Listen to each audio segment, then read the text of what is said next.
Bonjour, aujourd'hui première vidéo consacrée aux proportions. Alors on va commencer par une définition. Lorsque l'on considère une population P dont l'effectif est N, une sous-population P1 dont l'effectif est N1, donc on la représente ici, donc notre population P et notre sous-population à l'intérieur P1, alors la proportion de la sous-population dans la population est donnée par la formule petit p, donc la proportion est égale à N1 sur N, c'est-à-dire l'effectif de la sous-population divisé par l'effectif total. Petite remarque, lorsqu'on applique cette formule, la calculatrice donne un résultat sous forme décimale que l'on peut éventuellement convertir en pourcentage pour communiquer en langage courant. Petit exemple d'application de cette définition. Donc dans un concert, il y a 2254 spectateurs dont 327 enfants et on se demande quelle est la proportion d'enfants parmi les spectateurs. Donc par rapport à notre définition précédente, on a notre population qui est constituée des spectateurs, son effectif c'est 2254. On a notre sous-population qui est constituée des enfants, son effectif c'est 327. Donc si on les représente graphiquement, donc là on a nos ensembles de spectateurs et là notre ensemble d'enfants à l'intérieur. Et donc, quelle est la proportion d'enfants parmi les spectateurs? Eh bien, pour le savoir, on calcule 327, l'effectif des enfants, divisé par 2254, l'effectif total.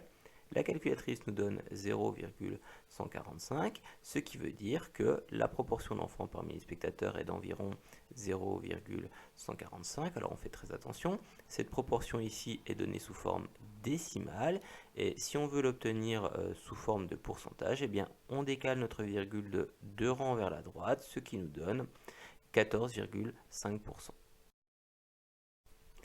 Une petite remarque, donc on a donné la définition d'une proportion avec des populations, mais en réalité cette définition elle peut être un peu élargie, donc comme on va le voir dans l'exemple juste après. Donc par exemple, on va considérer que Pablo dispose d'une bouteille d'eau contenant 50 centilitres d'eau, dans laquelle il va voir un verre de 12,5 centilitres d'eau. Donc ce qui va nous intéresser, c'est quelle proportion d'eau de la bouteille il a bu. Alors ici on voit bien qu'il n'y a pas de population ni d'effectif, puisque on est sur de l'eau. Mais on comprend bien que la proportion d'eau de la bouteille bue par Pablo, c'est les 12,5 centilitres divisé par les 50 centilitres au total, ce qui donne 0,25, c'est-à-dire 25%. Maintenant qu'on a vu cette définition d'une proportion et puis un premier exemple, donc on va s'intéresser à une propriété, donc soit une population P d'effectifs N qu'on suppose connue dans cette propriété, et une sous-population P1 d'effectif N1 qui lui pour le coup est supposé inconnu ici. Donc si l'on sait que la proportion de P1 dans P est petit p sous forme décimale, alors N1 est égal à N fois P, c'est-à-dire l'effectif de la sous-population est obtenu en multipliant l'effectif total par la proportion de P1 dans P. Alors si on représente ça par un graphique, qu'est-ce qu'on a? Eh bien on a notre population ici P d'effectif N, on a notre sous-population P1 d'effectif N1, et donc comment est-ce que je passe de N à N1? Eh bien simplement en multipliant par N par la proportion petit p. Alors on fait bien attention, dans cette propriété, il faut que le petit p soit sous forme décimale.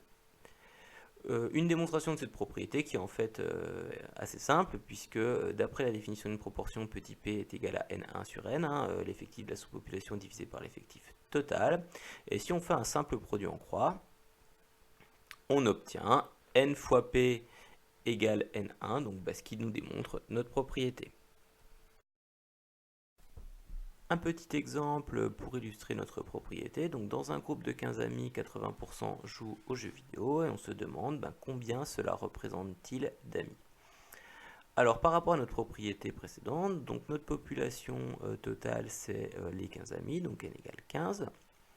Notre sous-population c'est parmi eux ceux qui jouent aux jeux vidéo, donc ça a pour effectif n1 qu'on ne connaît pas, c'est ce qu'on cherche. Et on sait que la proportion des personnes qui jouent aux jeux vidéo dans le groupe, c'est-à-dire la proportion de la sous-population dans la population, est 80%, c'est-à-dire 0,8 sous forme décimale, 80%, si on décale la virgule de 2 rangs vers la gauche par rapport à 80, donc on obtient 0,8.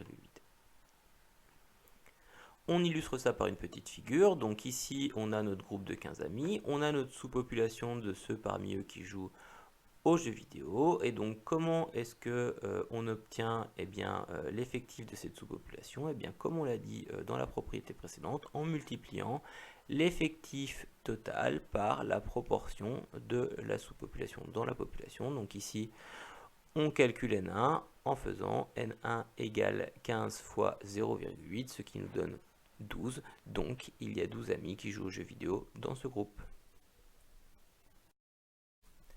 Alors, petite remarque, la propriété précédente, ou bien alors la définition de début de vidéo, permet également de calculer un effectif total N inconnu de la population à partir de l'effectif de la sous-population et de la proportion de la sous-population dans la population. C'est-à-dire, en fait, dans le cadre de la figure suivante, c'est-à-dire toujours notre population et notre sous-population, mais dans le cadre où on connaît la proportion et l'effectif de la sous-population et où l'on cherche l'effectif total. Donc on va voir ça sur un petit exemple. Donc cette fois-ci, on se place dans un lycée dans lequel on considère que 28,69% des élèves sont en seconde, ce qui représente 354 élèves. Et donc ce qui nous intéresse, c'est quel est le nombre total d'élèves dans ce lycée.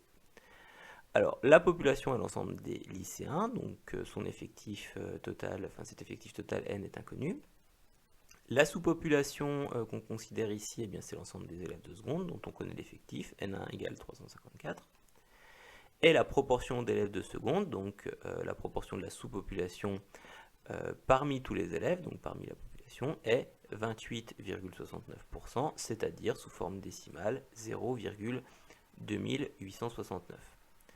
Alors, on fait un petit dessin, et donc qu'est-ce qu'on a? Eh bien, on a notre effectif total ici qu'on ne connaît pas, notre effectif 354 de notre sous-population, et notre proportion 0,2869. Donc du coup, comment est-ce qu'on va calculer notre effectif total? Eh bien, on voit sur ce petit dessin que pour passer de n à 354, il faut que je multiplie par 0,2869, ce qui veut dire que pour passer de 354 à n, il faut que je divise par 0,2869.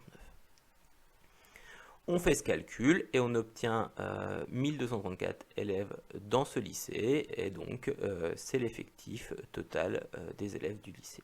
Alors on fait attention ici, j'ai arrondi ce 1234 de sorte de l'arrondir à l'entier le plus proche.